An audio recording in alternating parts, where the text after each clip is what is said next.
विश्वर बृहत्तम रोषाई घर पुरी श्रीमंदिर रे प्राय 150 फुट लंब और 100 फुट ओसार श्रीमंदिर रोषशाला रही 452 टी चुली 1000 ऊर्ध्व सुआर और तांको सहकारी एही रोष कार्य संपादन करती।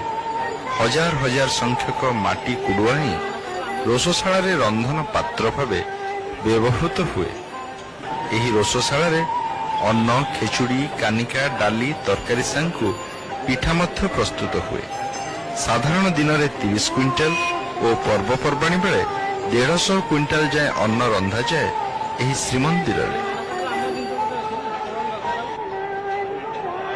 यही रोषर दायित्व नहीं 3 जन ठाकुराणी माँ विमला, माँ दक्षिण काली एवं माँ लक्ष्मी।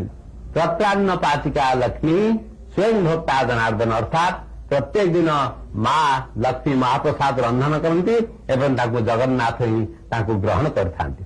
एवं सेठारे कहुई प्रत्यहं पाकमा धत्ते दिव्य रूपा तिरोहिता। प्रत्येक दिन माँ रांधती किंतु कई दर्शन कई देखी पारते तेणु ये रोषशाला जहाँ रंध हुए ता असंभव हो उठे।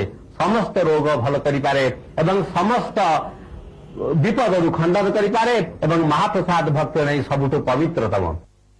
এই ରୋଷେଇ ପାଇଁ ପ୍ରତିଦିନ ସହସ୍ରାଧିକ ଗ୍ୟାଲେନ ପାଣି କଢାଯାଉଥିବା ଶ୍ରୀମନ୍ଦିରର ଦୁଇଟି ଯାକ ଅତି ପୁରୁଣା କୂଅ ଗଙ୍ଗା ଓ ଯମୁନା ସତେ ଯେପରି ଚିର ସଲିଳା। ଆଉ ଏହି ଅଦ୍ୱିତୀୟ ରୋଷଶାଳାର ମାଲିକ ସ୍ୱୟଂ ଜଗନ୍ନାଥ।